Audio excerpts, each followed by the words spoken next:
Bonjour les amis, bienvenue dans le podcast Le Salon du Livre et merci d'être présents. Je suis Assel Nadal, ingénieure IT, entrepreneur littéraire et fondatrice d'afrolivresque.com, le magazine littéraire en ligne de l'Afrique et de sa diaspora. Si vous êtes un passionné de livres, si vous souhaitez mieux comprendre l'évolution du secteur du livre dans le monde en général, en Afrique et dans sa diaspora en particulier, alors ce podcast est exactement ce qu'il vous faut. Avec mes invités, retrouvez-nous tous les vendredis pour l'actualité littéraire et autres thématiques autour du livre.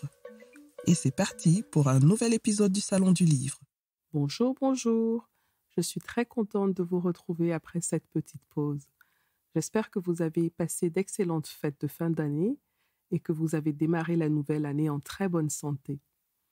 Cet épisode est un épisode spécial Nouvelle Année et sera un peu plus long que les autres. Restez jusqu'à la fin, mon invité et moi vous réservons une offre exclusive.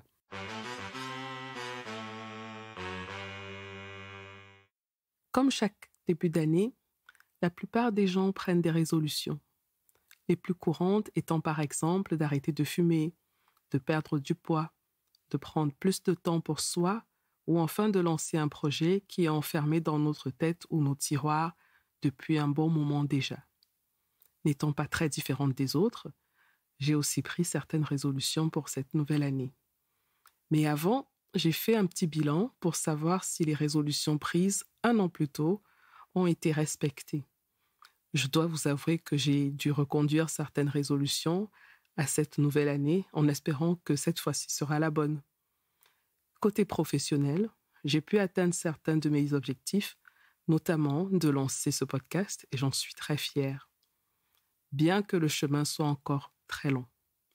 J'en profite donc pour vous dire encore merci, vous qui êtes si fidèles, car sans votre soutien permanent, il est difficile de trouver la motivation pour continuer.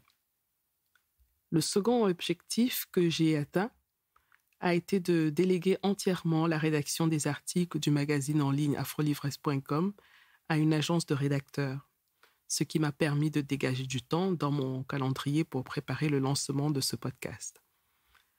En ce qui concerne mes résolutions de cette année, dans le domaine privé, j'ai décidé de communiquer tant que je peux avec bienveillance autour de moi et sans rien attendre en retour, quelles que soient les circonstances, et aussi d'essayer avec de petites actions d'embellir régulièrement mon environnement direct, c'est-à-dire mon corps, mon mental, mon esprit, mon coin de travail et mon lieu de vie. Côté professionnel, je souhaite simplifier mon travail en restant focus sur l'essentiel, en évitant les tâches qui semblent intéressantes et cool, mais qui ne sont pas du tout productives. Je compte aussi déléguer beaucoup plus de tâches que je ne le fais actuellement, ce qui bien sûr demande un investissement financier pour embaucher de nouvelles personnes. Je suis donc à la recherche de nouveaux collaborateurs à temps partiel, à savoir un assistant virtuel, un expert en web marketing et un community manager. Pour plus d'informations concernant ces offres, allez sur le site www.afrolivresque.com/carrière ou envoyez directement votre candidature à l'adresse jobs@afrolivresque.com.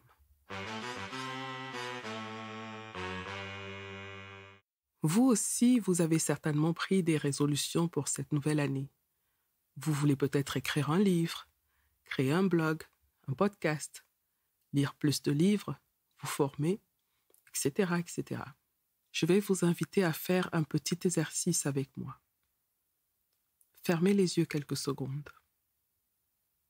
Ne le faites surtout pas si vous êtes en train de conduire en écoutant ce podcast. Fermez les yeux. Faites un bond en arrière. Il y a exactement un an. Quels étaient vos objectifs? Les avez-vous atteints? Combien de fois avez-vous remis tout à demain de manière répétée? Qu'est-ce qui vous a empêché d'atteindre ces objectifs? Rouvrez les yeux. Revenez dans le moment présent. et imaginez où vous auriez pu être aujourd'hui si vous aviez atteint la moitié de vos objectifs. Imaginez les sentiments que cela peut procurer. Imaginez le résultat de vos efforts.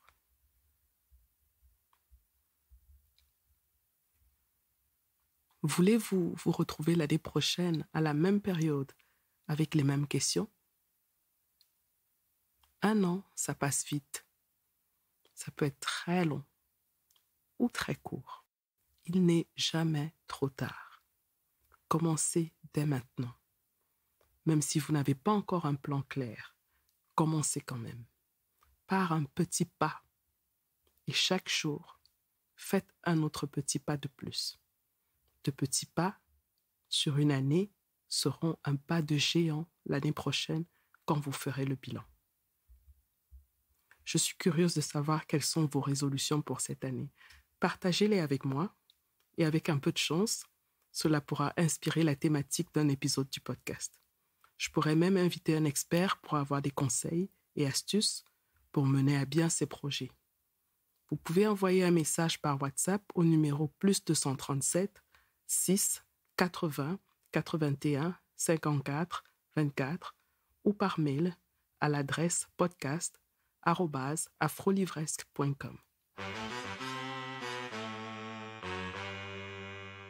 L'une des causes majeures de ne pas atteindre ses objectifs est de remettre à demain ce qu'on peut faire aujourd'hui ou tout de suite. Tant que cela reste un phénomène passager ou juste un moment de baisse d'énergie, il n'y a pas de souci à se faire. Mais quand on remet systématiquement toutes nos tâches à demain, cela devient chronique et peut avoir un impact grave sur notre vie. La procrastination, puisque c'est de cela qu'il s'agit, est comme une pieuvre à plusieurs tentacules, tant ses causes et ses conséquences sont diverses et variées. Ginette Fotso, mon invitée aujourd'hui, l'a vécu et a pu s'en sortir. Dans son livre intitulé « Fais-le maintenant, demain pourrait être trop tard », elle partage son expérience avec la procrastination. Elle donne des outils de compréhension et des solutions simples et pratiques pour sortir de ce cercle vicieux. Ginette Fotso est camerounaise. Elle vit en Allemagne où elle a obtenu un master en automatisation industrielle. L'échange avec Ginette m'a fait découvrir des aspects et des impacts de la procrastination que j'étais loin d'imaginer. Je vous promets que si vous suivez et appliquez les conseils de Ginette, vous verrez un changement notable dans la réalisation de vos projets. Et comme je vous l'ai dit au début de l'épisode, si vous écoutez jusqu'au bout, Ginette et moi avons une offre spéciale pour vous à la fin de l'épisode. Je vous souhaite une très bonne écoute.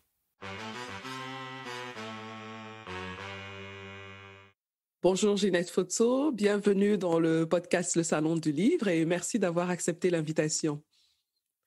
Bonjour, merci Ada, le plaisir est pour moi. Alors aujourd'hui, on va parler de procrastination, un sujet que je trouve très intéressant parce que je suis sûre que comme tout le monde, il m'arrive parfois de me dire je pourrais faire ça demain ou après-demain. Ah, je ferai d'abord ça avant de faire ça. Donc, avec vous, on va essayer d'explorer un peu ce qui nous pousse à faire ça, à procrastiner, qu'est-ce que c'est même d'abord et tout. Mais avant d'y arriver, je voudrais savoir qui vous êtes. Est-ce que vous pouvez vous présenter en quelques phrases? Oui, avec plaisir, Assel. Moi, c'est Ginette Kapché Fotso. On m'appelle très souvent Ginette Fotso. Je suis camerounaise, résidant en Allemagne depuis 10 ans déjà, où j'ai effectué mes études en automatisme industriel, plus connu en allemand sous le nom de Automatisierungstechnik. Donc voilà, j'ai fait mes études de bachelor à l'Université des sciences appliquées de Mannheim, plus connue sous le nom de Hochschule Mannheim, dans l'état du Baden-Württemberg en Allemagne, et puis un master international dans la même filière en Automation Technology à l'Université des sciences appliquées de Darmstadt. Ah oui. On va 5 minutes. D'accord. c'est une surprise pour moi parce que moi aussi, j'ai obtenu mon diplôme à Mannheim, dans la même ville. Donc, on a fait la même école, mais avec une différence d'années. Très intéressant. Et alors, est-ce que tu es né en Allemagne ou tu es arrivé en Allemagne étant déjà adulte? Où est-ce que tu es né? Où est-ce que tu as grandi? Donc, je suis née au début des années 90 à Yaoundé, au Cameroun. D'accord. Mais j'ai grandi à Bafoussam après que mes parents ou bien mon papa y soient affectés. Donc, j'y ai fait mes études primaires et secondaires et c'est dans un lycée de la place que j'ai obtenu mon baccalauréat. Et après quoi, je me suis mise au cours de langue et voilà ce qui m'a conduit à arriver ici en Allemagne il y a une dizaine d'années, comme je le disais tantôt. Et est-ce que c'était déjà clair les études que vous souhaitiez faire? Parce que c'est assez spécial, l'automatisation. Voilà, une jeune fille qui vit au Cameroun, comment ça se fait qu'elle rêve d'étudier automatisation? Disons que ce n'était pas mon premier rêve. Le tout premier, c'était de faire des études de médecine, ce qui n'avait malheureusement pas marché dès la première année après l'obtention de mon baccalauréat au Cameroun. Et je ne voulais pas perdre beaucoup plus de temps à essayer d'entrer dans une des grandes écoles qui proposent la filière médecine. Et je me suis dit, OK, il est temps de sauter sur la deuxième possibilité ou bien la deuxième alternative que j'avais, mon plan B, si je peux le dire ainsi, qui était un plan plus technique. Il faut dire que depuis que j'étais petite, j'avais un faible, je dirais comme ça, pour tout ce qui était automatique, pour tout ce qui était robotique, pour tout ce qui était électronique. Et quand je suis arrivée ici, en causant avec des aînés, en parlant de cette passion-là, ils m'ont dit, voilà, la meilleure filière qui sied à ces attentes-là, c'est soit automatiser une technique ou bien un robotique qui était dispensé à l'époque à l'université de Darmstadt. Il n'y avait pas cette filière-là à Mannheim, mais j'ai choisi Mannheim parce que, voilà, comme la famille était établie aussi, j'avais une grande partie de la famille là-bas. Du coup, c'était la meilleure alternative, quoi. Très bien. Alors, vous avez écrit un livre qui s'intitule « Fais-le maintenant, demain pourrait être trop tard. Comprendre et éliminer la procrastination dès maintenant ». Comment on passe du domaine technique, de l'automatisation, à écrire sur la procrastination? En effet, c'est une très bonne question.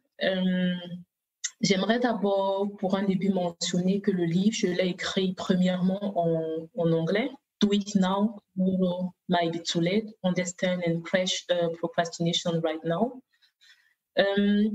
Pourquoi je l'ai écrit en anglais? Parce que je me suis dit, c'est un thème qui dépasse en fait les cultures. Et je pense que vraiment beaucoup de gens de par le monde entier sont concernés par ce thème-là. En particulier moi. Donc, j'ai écrit ce thème. Cela ne part pas premièrement de la passion que j'ai déjà même naturellement pour l'écriture, mais ça part d'un problème ou bien des situations que j'ai moi-même vécues, que ce soit dans mes études ou bien même parfois au travail. Bon, aujourd'hui, je suis vraiment reconnaissante d'être hors de ce phénomène de procrastination-là, mais c'est quelque chose qui m'a, en vue d'extérieur, hein, on aura l'impression que je suis allée très vite ou bien que voilà, j'ai toujours eu à faire les choses quand il fallait les faire, mais ça n'a pas toujours été le cas. Pendant les études, j'ai eu souvent beaucoup de stress à l'approche des examens, parce que j'avais passé le temps à repousser jusqu'à la dernière minute avant de me mettre à réviser. Pareil pour le travail, quand je venais de commencer, je me disais toujours, ça, je peux le faire demain, ou alors par peur, je me disais, voilà, ça, peut-être je ne vais jamais comprendre. Et cette peur-là d'affronter en fait les difficultés faisait que je les repoussais toujours à la dernière minute, ce qui finalement n'était pas évident, ce qui n'était pas productif à la fin.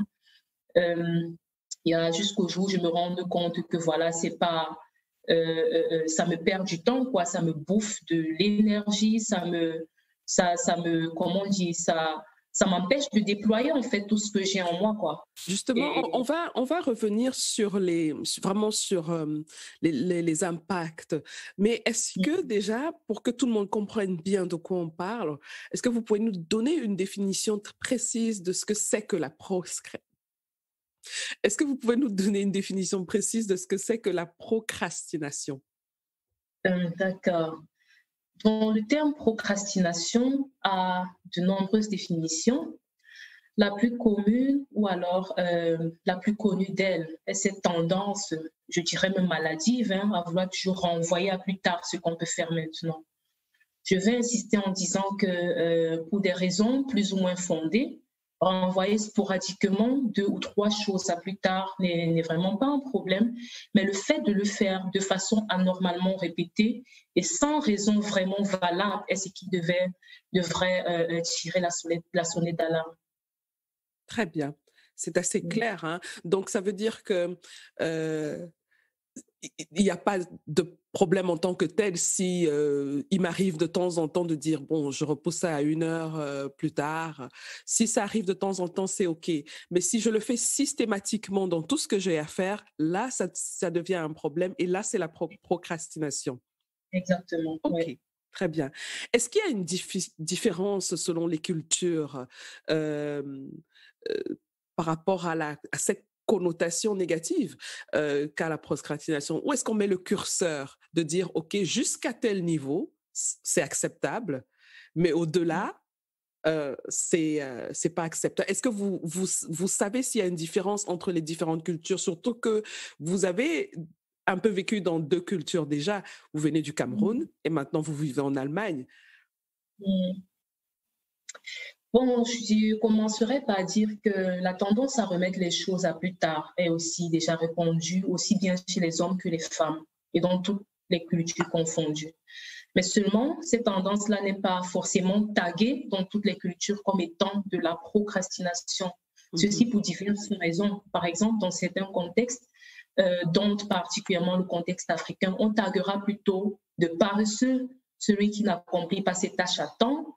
Et Mmh. dans un autre contexte, on le taguera de nonchalant, dans un autre de têtu, tout simplement parce que ce terme ou bien cette notion de procrastination n'est pas encore assez répandue dans certaines régions du monde, comme ça l'est par exemple en Europe. Mmh. Donc, je dirais que ce fléau se manifeste de la même façon, vraiment indépendamment du genre, de la culture, de là où on se trouve. C'est juste que le mot ou bien la notion n'est toujours pas, peut-être à cause de l'ignorance, comme je le disais tantôt, répandue dans certains coins, quoi. Mmh. Et quelles en sont les causes? Qu'est-ce qui fait que nous procrastinons? Bon, voilà, les causes, il y en a vraiment innombrables. Je vais essayer d'énumérer quelques-unes, vraiment sans prétention de livrer une livre exhaustive. Donc, il existe vraiment plusieurs raisons qui poussent à procrastiner. Et comme un adage dit, connaître la source de notre problème permet de l'attaquer efficacement. Donc, les facteurs les plus connus ou reconnus qui déclenchent ou bien qui causent la procrastination, on a parmi cela le facteur académique, hein. Plusieurs études ont montré que la procrastination est particulièrement accentuée dans le milieu académique, en particulier lorsqu'il s'agit de remettre, par exemple, des devoirs ou des exposés. Mmh. Et la racine ici, selon les experts, étant plus liée aux perturbations cognitives qui poussent beaucoup d'académiciens à croire, à soit surestimer le temps qui leur est imparti pour effectuer leur devoir, ou à penser qu'ils seront beaucoup plus inspirés le lendemain, ou penser qu'ils doivent être dans de meilleures conditions ou avoir le meilleur état d'esprit pour se lancer, pour ne citer que cela. Mmh. Donc, on a aussi la peur de l'échec qui est une cause de la procrastination. On peut éviter de commencer une activité parce qu'on appréhende déjà ce qui pourrait se passer si on ne réussissait pas, comment on se sentirait, ce que les gens diraient. Voilà, mais une chose est certaine, hein, c'est qu'attendre que toutes nos incertitudes ou que nos peurs d'échouer, disparaissent avant de se lancer, c'est vraiment mal s'y prendre.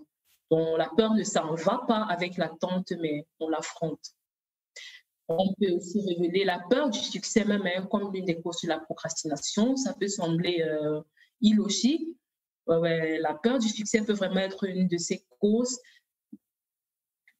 que certains procrastinateurs vraiment craignent. Ce n'est pas d'échouer, mais c'est de réussir et même de réussir au-delà de ce qu'ils imaginent. Ceci étant dû au fait que le succès, dans certains cas, peut être si grand, si fulgurant et même si lourd qu'il pourrait engendrer plus de responsabilités et aussi plus de sollicitation dans nos vies, ce qui pourrait pousser à procrastiner ou à ne jamais se lancer, quoi. Mm-hmm.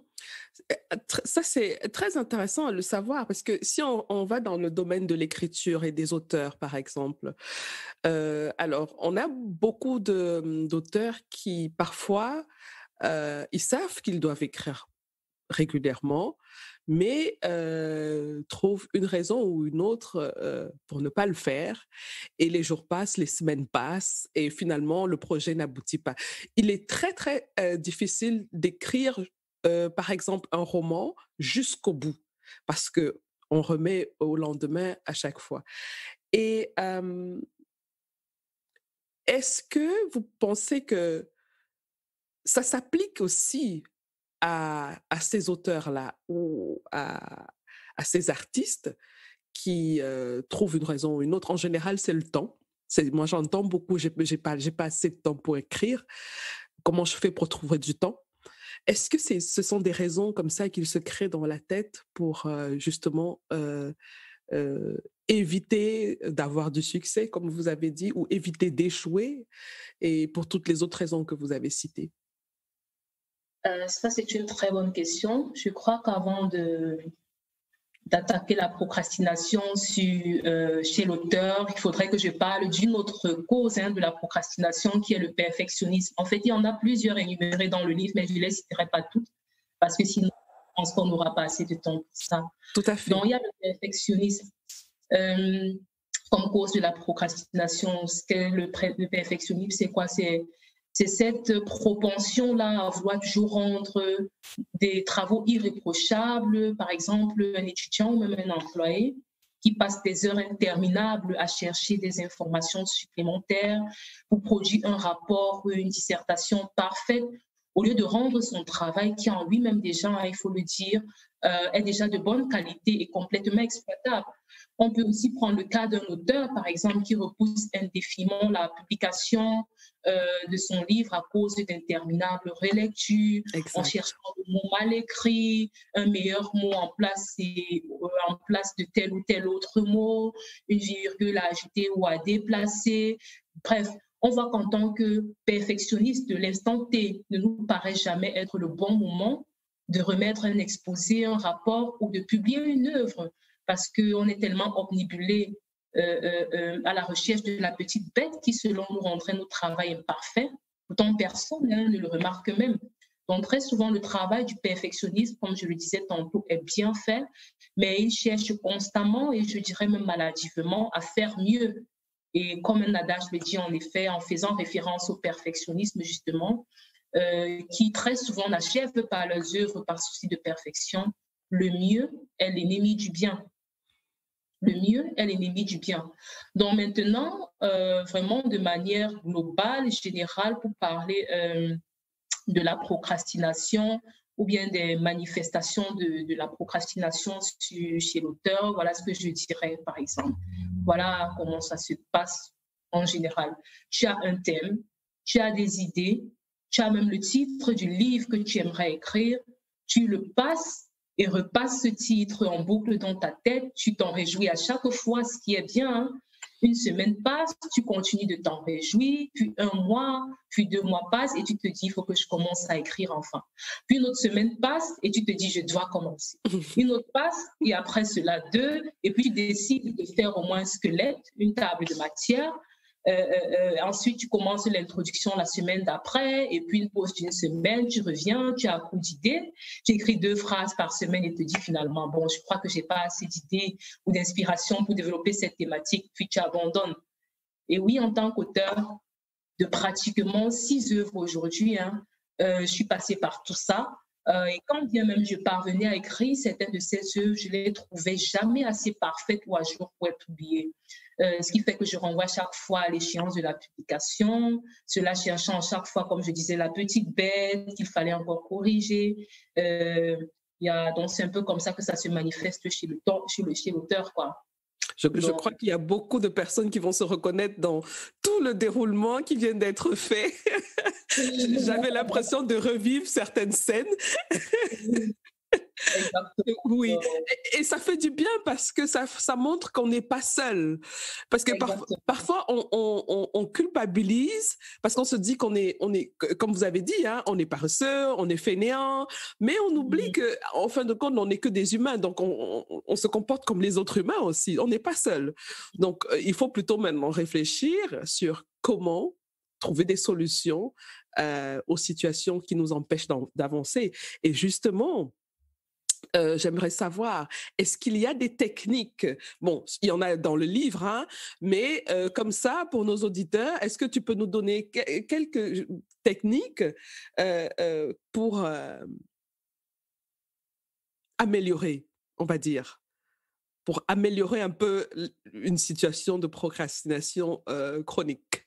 Comment est-ce qu'un auteur peut vraiment se détacher de la procrastination, par exemple, s'il faut prendre le cas de l'auteur, parce que comme on s'est dit, on ne pourra pas citer tous les cas. Donc, je dirais qu'il faut commencer par écrire la thématique ou le sujet sur lequel le livre va s'appesantir. Disons en moyenne, cela peut prendre en moyenne 1 semaine pour les plus lents ou bien pour ceux qui le font, enfin qui écrivent en parallèle et qui ont un travail principal ou bien d'autres responsabilités. Donc, vous pouvez comme ça repérer une bonne thématique, créer un titre et un sous-titre surtout assez attrayant ou captivant pour votre livre. Et si vous êtes vraiment, honnête avec vous-même, le titre ou éventuellement le sous-titre de votre livre doit pouvoir vous parler à vous-même en tant qu'auteur, c'est-à-dire vous indiquer clairement de quoi il est question dans le livre. Tant que vous ne l'avez pas encore fait, moi, personnellement, je ne conseillerais pas de s'y lancer, quoi. On ne peut pas se lancer dans une thématique où on ne sait pas où on va, où on ne sait pas ce qu'on veut apporter aux autres. Je précise que ça c'est valable pour les livres non-fiction. Donc, exactement. Voilà, là, il ne s'agit pas de romans ou de recueils, de nouvelles ou de poésie. Donc, ça s'applique aux livres de non-fiction. Exactement. Et le petit tip que je peux donner ici, c'est on peut écrire sur toute thématique, mais c'est toujours plus beau et plus passionnant de donner ce qu'on a en fait. Moi, j'ai écrit par exemple sur la procrastination parce que c'est quelque chose que j'ai vécu, quelque chose où j'en suis sortie et je me suis dit, je ne sais pas combien de personnes comme moi sont en train de passer par là. Peut-être partager mon expérience parce que oui, dans mon livre, je parle un peu plus de moi, beaucoup plus de moi, disons, qu'autre chose. Et je me suis dit, quelqu'un en lisant cela peut vraiment se rendre compte que oui, ce que je vis, quelqu'un l'a vécu et cette personne-là a pu en sortir, quoi. Donc, comme je disais, pour une deuxième semaine, la première semaine, on peut vraiment s'atteler en tant qu'auteur à chercher un titre et un sous-titre captivant. Et la deuxième semaine, pour les plus lents ou bien ceux qui ont des activités parallèles, vous pouvez vous atteler à faire un squelette ou bien une table de matière pour votre livre. Et pendant que vous faites cette table de matière-là, il se pourrait que vous ayez déjà des idées pour certains chapitres ou sous-chapitres. Notez-les déjà directement dans ces chapitres ou sous-chapitres pour qu'elles ne vous échappent pas après. Donc, ne vous inquiétez pas, premièrement, beaucoup du style ou bien de la forme, mais le plus important, c'est de noter la pensée de fond. Qu'est-ce que j'ai envie de dire? Et vous le notez. Donc, par semaine, vous pouvez décider de vous attarder, après avoir monté votre squelette, bien sûr, ou bien votre table de matière avec les chapitres et les sous-chapitres correspondants. Vous pouvez vous attarder sur 1 ou 2 chapitres par semaine et y écrire tout ce qui vous passe par la tête concernant les points que vous aurez énumérés ou bien les chapitres que vous aurez définis. Donc, faites aussi des recherches. Vous pouvez y trouver des choses qui vous inspirent. au lieu de procéder aussi par chapitre, vous pouvez vous dire, OK, vous donnez un nombre de mots, par exemple, à écrire par jour ou bien par semaine. Par exemple, un nombre de mots raisonnable aussi. Se dit qu'on écrit 10 mots par jour, ça ne fait pas un sens. Mais par contre, se dit par semaine ou par jour, j'écris 500 mots. Ou bien par semaine 3000 mots, voilà quelque chose de mesurable et qui fait aussi un sens. Donc, enfin, lorsque toutes les idées sont mises en place, vous commencez à vous atteler à la forme, la structure, la rhétorique des phrases, leur agencement et bien d'autres techniques et maniements de la langue, parce que parfois le fond du message n'est pas parfois le plus important, mais la manière avec laquelle on le transmet, ça doit vraiment pouvoir parler au cœur de ceux qui nous lisent, ça doit pouvoir vraiment les tenir en captivité, si je peux dire ainsi, du début à la fin du livre. Parce qu'il y a des livres qu'on commence, lorsqu'on commence à les lire, les premiers chapitres sont passionnants et puis au fur et à mesure qu'on avance dans la lecture, ça devient, on se lasse, quoi. Donc, vous devez m'en trouver au-delà du fond du message qui doit être aussi vraiment consistant, trouver une belle forme, une bonne manière de transmettre ce que vous avez à dire. Donc, pour résumer, je dirais commencez et soyez constant. Donc, il y a vraiment une puissance dans l'action, surtout quand on commence à écrire. Ça, je l'ai vraiment expérimenté. Et puis après, c'est comme si les idées fusaient tellement qu'on a l'impression de ne pas pouvoir tout contenir dans un livre. Mais tant qu'on ne commence pas, ou qu'on commence et on n'est pas constant, on n'aura jamais ce genre d'inspiration-là. Donc, oui, l'inspiration, ça existe vraiment, mais l'inspiration ne va pas te trouver pendant que tu ne fais rien. Et commence et tu verras, le flot d'idées viendra de lui-même, quoi. OK. Donc, je crois que je vais m'arrêter là pour les astuces concernant l'auteur. Je trouve que c'est déjà un bon départ. Donc, si quelqu'un met ses conseils en pratique dès maintenant, je pense qu'il verra un résultat. Parce que je suis tout à fait d'accord avec toi, puisque moi-même, c'est ce que j'expérimente. Plus je travaille, plus je suis inspirée. Moins je travaille, moins je trouve de l'inspiration. C'est comme ça. Donc, alors, j'aimerais savoir aussi quel est l'impact de la procrastination sur le quotidien des gens? Qu'est-ce que ça peut avoir comme effet secondaire sur notre façon de vivre, sur nos relations avec les autres, voilà. Donc, je commencerai par dire que la procrastination n'a vraiment rien de positif. Donc, si l'on s'en tient au développement que j'ai mené depuis le début, la procrastination n'a vraiment pas beaucoup de choses de positives, mais je dirais qu'on a tout à perdre, ou bien beaucoup à perdre lorsqu'on est pris à son piège. Non seulement vous perdez un temps précieux, mais vous n'atteignez aucun de vos objectifs. Et sur un aspect socio-économique, vous pourriez rater de belles opportunités. C'est peut-être le cas d'un contact qu'il fallait appeler et vous avez tellement procrastiné à le faire que quand vous le faites, il est trop tard. Vous pourriez même aller jusqu'à ruiner votre carrière si vos rapports arrivent toujours en retard ou un piètre résultat parce que vous l'avez griffonné à la dernière minute. Donc, étant procrastinateur, vous serez également tenté de prendre de mauvaises décisions, je dirais ça vraiment comme ça. Car en effet, si vous n'êtes pas à jour ni à fond sur un sujet donné, parce que vous avez passé tout le temps à procrastiner, alors au pire des cas, si vous n'êtes pas totalement hors sujet concernant ce thème-là, vous serez naturellement pas en mesure de discuter ou de décider conséquemment sur quoi que ce soit concernant ce sujet-là. Un autre impact non négociable qu'on pourra également citer, c'est qu'on pourrait ternir notre réputation. Si on continue, par exemple, à dire qu'on va faire quelque chose demain et que le lendemain, on continue à le renvoyer à demain, les gens cesseront naturellement de nous faire confiance, garderont de nous et nous se garderont même de nous de nous offrir certaines opportunités ou de nous confier des tâches. Donc, vraiment, pensons à préserver notre réputation dans ce sens-là. Même les Saintes Écritures disent, je crois bien, qu'une bonne réputation est vraiment préférable à l'or et à l'argent. Donc, si on doit vraiment ternir cette réputation-là, juste parce qu'on n'a pas pu faire les choses quand il fallait qu'on les fasse, ce serait vraiment dommage. Alors, tu as mentionné tout à l'heure le coup de fil qu'on ne passe pas et qui aurait pu être une opportunité. Ça a attiré mon attention, en fait. Comment je fais donc pour changer cette habitude-là et de ne pas me dire j'appelle dans 1 heure ou demain ou après-demain? Comment ce petit problème-là, est-ce que tu as une solution pour ça? Et que je pourrais, quand je dis je me mets à la place de ceux qui nous écoutent. Donc, c'est une astuce que je pourrais utiliser dans d'autres domaines, mais déjà ce petit bout d'obstacle qui est de prendre son téléphone et d'appeler quelqu'un au moment où il le faut.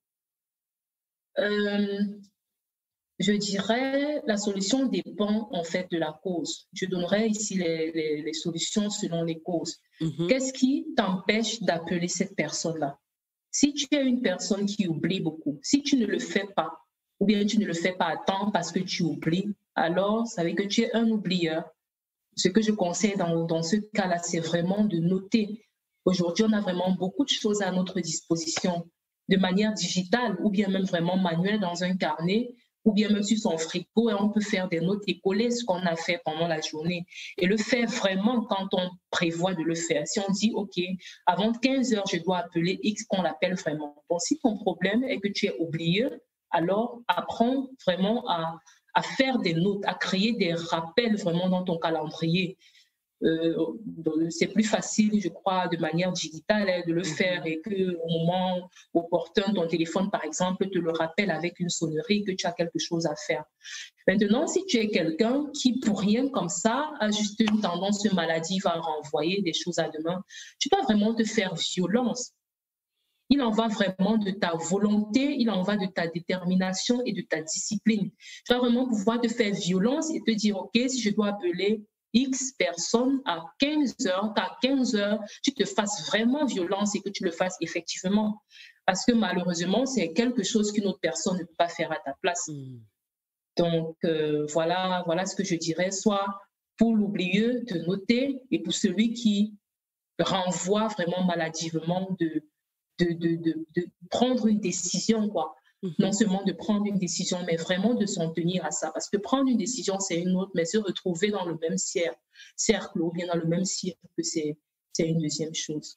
Alors, justement, dans le livre, il est mentionné qu'il y a des catégories de personnes qui procrastinent.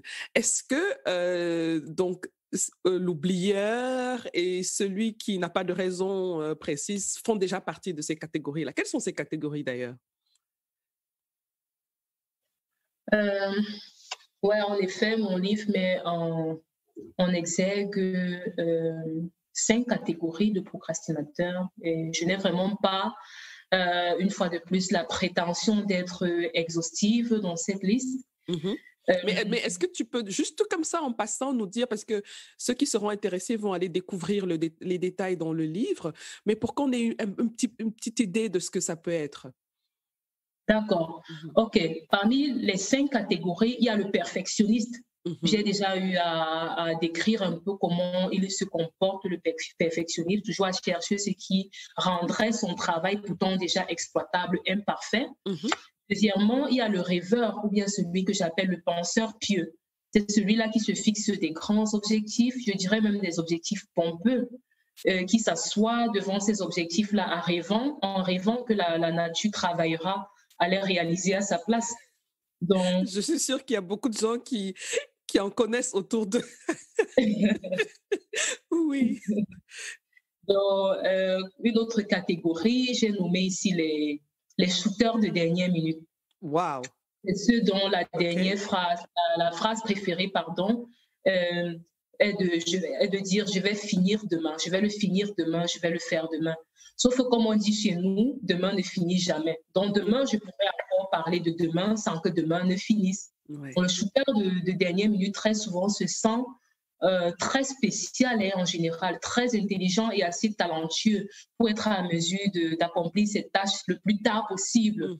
Mais le véritable problème est que l'on finit par avoir trop peu de temps pour le travail à faire et on se retrouve à la dernière minute à sacrifier des jours et même à passer parfois même des nuits blanches parce que le deadline est imminent. Oui, l'on réussira parfois à s'en sortir, mais le résultat du travail ne sera pas aussi pertinent qu'il aurait dû l'être si on s'y était mis à temps, par exemple. Mhm. Dans une quatrième catégorie, j'ai nommé ici les sans ressources. En fait, vous êtes sans ressources quand vous utilisez le manque de quelque chose comme prétexte pour ne pas accomplir une tâche. Euh, c'est ainsi que cette catégorie de procrastinateur justifiera toujours son manque d'action par un manque de temps ou un manque d'argent ou de connaissances ou bien même de contact.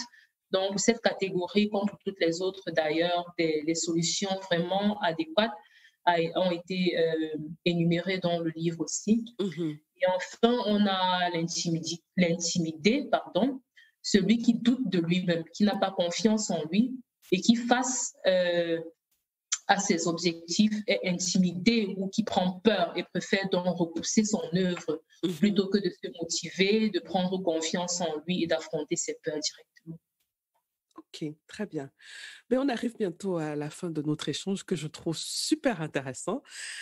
Et donc, j'aimerais savoir si quelqu'un veut te contacter euh, pour l'aider dans dans ses difficultés de surmonter la procrastination.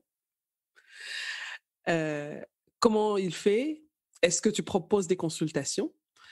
Euh, Euh, oui, depuis peu, je propose des consultations, mais plus pour les auteurs. d'accord. Plus Auteur? pour accompagner les auteurs, ceux-là qui se lancent dans l'écriture des livres. Donc, je les accompagne vraiment depuis parfois l'élaboration de l'idée pour ceux qui n'ont pas l'idée ou bien ceux qui ont déjà l'idée, vraiment d'aller avec eux pas à pas de l'idée à l'élaboration de la table des matières jusqu'à vraiment la fin quoi, et la publication. Ok, donc tu fais un accompagnement pour tous ceux qui veulent sortir des livres non-fiction. Je précise toujours pour qu'il n'y ait pas Exactement. de confusion. Oui, c'est uniquement pour les livres non-fiction. Exactement. D'accord. Et il Euh, faut dire que j'aimerais préciser ici que l'accompagnement, ce n'est pas quelque chose que j'avais prévu faire en fait. mhm, Mais c'est avec la sortie de mes livres que j'avais tellement procrastiné à publier euh, que beaucoup ont été motivés, quoi. Genre, mhm, voilà, ça fait 5 ans, d'autres m'ont parlé même de 8 ans. Hein. J'ai une idée de livre, je sais déjà de quoi ça va parler, mais voilà, j'ai jamais pu me lancer. Est-ce que tu peux mhm. m'aider? Donc, et voilà, je ne me connaissais pas cette vocation-là, donc je faisais vraiment de manière volontaire. Mais vu les résultats, je me suis dit, ah, si j'ai pu aider une, deux personnes, ça veut dire que je peux en aider beaucoup plus, quoi. Absolument, absolument. Donc, l'accompagnement, je résume, c'est dans la structuration du projet d'écriture. Exactement. Ok, mais il faut que les gens sachent que après tout, c'est eux qui écrivent, hein, pas toi. Oui. Exactement. Ouais. Donc, est-ce que tu peux nous dire où on peut trouver ton livre? Bon, mon livre, vous pouvez le trouver en digital sur le site internet www.doitnow-mood.com, Mood, M-O-O-D. D'accord. Ou alors, vous pouvez le trouver chez Amazon. Mhm. Indépendamment du pays dans lequel vous vous trouvez, vous entrez juste Ginette Photo, Do It Now, et Mhm. puis ça vous sortira mon œuvre. D'accord. Je rappelle le titre en français qui s'appelle Fais-le maintenant. Demain pourrait être trop tard. Comprendre et éliminer la procrastination dès maintenant. Exactement. Ouais. D'accord. Est-ce que tu peux nous dire où est-ce qu'on peut te suivre sur Internet, si les gens veulent connaître ton actualité? Mhm.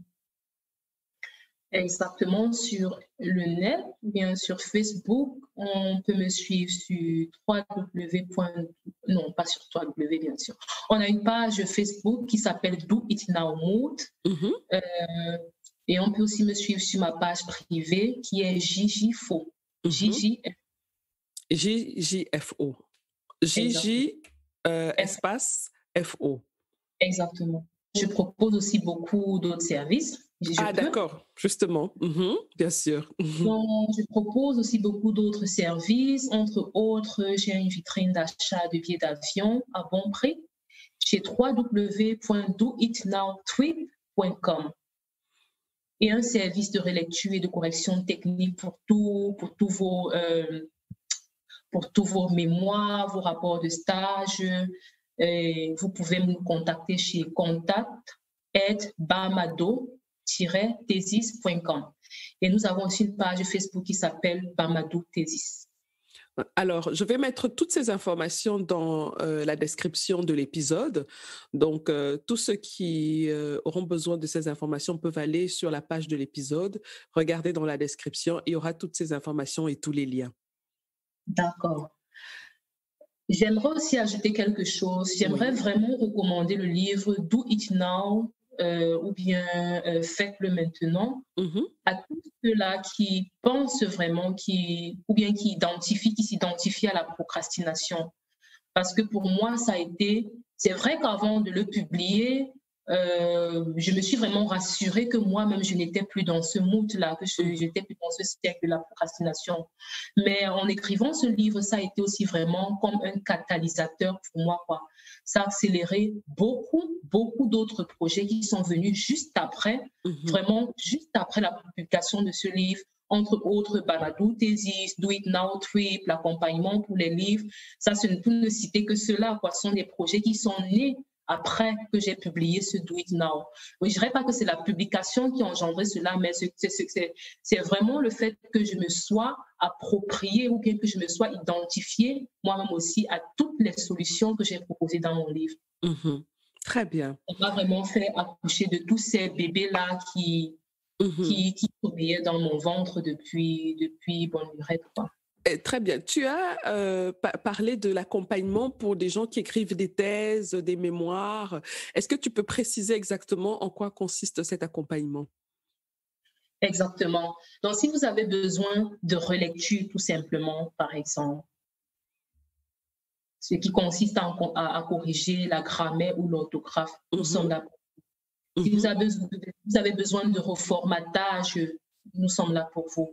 Si vous avez besoin d'un avis technique, je veux dire qu'un technicien qui comprend vraiment votre filière et le thème de votre mémoire ou bien de votre rapport de stage et qui vous donne des avis techniques sur ce qui est faisable ou pas, sur ce qui est compréhensible ou pas dans votre mémoire, vous êtes également la bonne adresse. Très bien.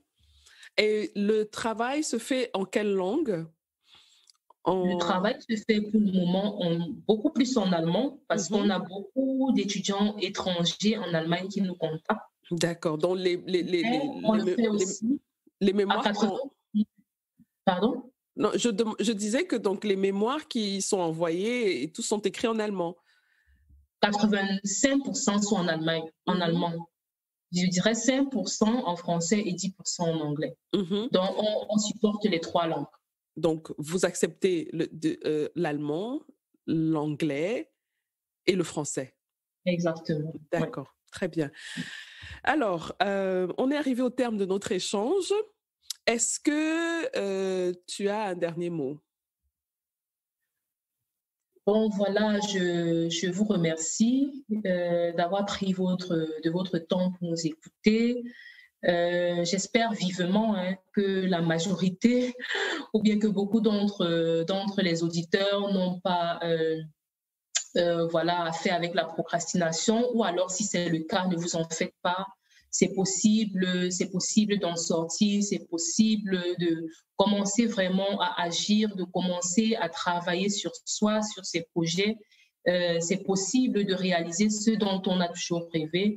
Parce que parfois, quand on est dans ce cirque-là, on a parfois l'impression que voilà, notre vie tourne en rond, quoi. On a l'impression qu'on ne s'en sortira jamais.